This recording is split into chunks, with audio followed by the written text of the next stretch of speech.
Hi everyone, I'm back with the Nowhere Emporium and we're on to chapter 5 and I have been desperate to get back to this. I've been thinking about it all the time. I'm really desperate to know what is going on here because it's all very strange. So chapter 5 is called Through the Doors. Daniel's eyes cracked open a fraction. He screwed up his face at the sunlight flooding the room. He sat up and rubbed his eyes with a knuckle. The blurred edges of his mind began to focus. He lay in a small, comfortable bed in a cosy room with an arched wooden roof. At the opposite end of the room were 2 doors, one of which was open. Through the open door, Daniel could hear the sound of birdsong and the babbling whisper of running water. He shuffled to the edge of the bed, swung his legs from beneath the thick duvet. His bare feet sank into a deep carpet. Memories came bursting back, of running through Glasgow, Spud chasing close behind, of the horror as the car came towards him, of hitting the hard ground. Daniel climbed from the bed and stumbled towards a small mirror that hung between the doors. He gazed at his reflection, expecting to see cuts and bruises, but there were no marks on him, no sign that he'd been hurt at all. A great fear began to build in his chest. His lungs tightened, his head spun. What if he had been hit by a car? Am I dead? He did not have time to contemplate this question because a flicker of movement drew his attention to the window and he realised that a girl was staring at him through the glass. He stumbled backwards as she moved to the door. She stood in the doorway, brushing long, wild curls from her grey eyes. She looked him up and down, arms crossed. "Enjoy your snooze, did you?" she said. "Nice and comfy?" She looked around the room and shook her head. "Unbelievable. This is nicer than my room." "Who are you?" said Daniel. "Where am I? Am I dead?" The girl screwed up her face, took another step into the room. "Dead? What are you going on about? Why would you be dead?" Daniel blinked. But I was standing right in the middle of a busy road. A car was going to hit me." The girl tapped her foot on the floor. "He must have saved you. I wonder why. What's your name?" "Daniel," said Daniel. "Who are you talking about? Who must have saved me?" But the girl was already opening the blue door, the one that had been closed. "This is all very strange," she said. "No one new ever shows up here." She narrowed her eyes. "Nobody real anyway. Stay put. I'm going to find out exactly what's going on."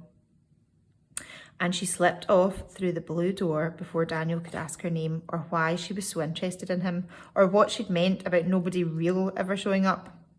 Daniel patted himself on the chest. He felt real.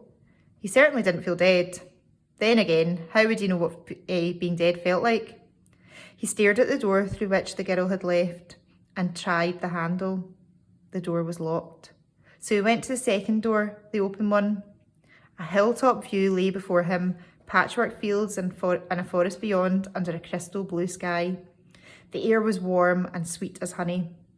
Daniel stepped down narrow wooden stairs into a meadow of waist-high grass.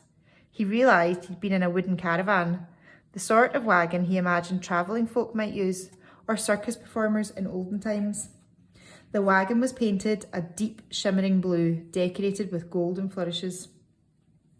Something struck him then. If this was all real, how could that girl possibly have left through a door inside the wagon? He was thirsty, his tongue was sticking to the roof of his mouth. He moved towards the stream, bent down and drank. The water was ice cold and pure, and probably the best drink he'd ever had. "Ah, awake, I see." At the sound of the voice, Daniel spat out a mouthful of water, spun, caught a fleeting glimpse of a dusty grey suit, and then tripped over his own tangled feet, tumbling to the grass. "Oh, very graceful," said the man in the suit. "The Royal Ballet will be knocking at your door any time now." Daniel scrambled to his feet, rubbing his elbow, and recognised the owner of the Nowhere Emporium immediately. "You! What are you doing here? What am I doing here? Am I dreaming?" The man in the dusty suit scratched his nose. His wild hair swayed in the breeze. "We're all dreaming, Daniel Holmes, in our own way. Follow me, if you will." At this, he turned and marched up the wooden steps into the wagon. Daniel hurried after him. "Wait, where's the girl?" he asked once they were inside. "Girl?" the man said. "Don't bother yourself with her. You have more important things to think about at the moment." He opened the blue door and indicated the shadowy beyond. "This way, and all will be explained." Daniel took a slow step towards the door. He peered through. "That's not right," he said. "That can't be right." Beyond the blue door was a square entrance hall, like the inside of a castle, that seemed to climb up and up forever, crisscrossed with 100 or 1,000 entangled and intertwining stairways, all lit by the flickering glow of torchlight. The man in the suit stepped into the hall. "Don't look so worried," he said. "Nothing can harm you in here. I checked the corridors yesterday, caught the last of the escaped lions." He wheeled away and began to stride across the hall. Daniel was unsure what to do. He watched the man in the suit, and then his eyes widened. "Lions," he said. "Hey, wait up!"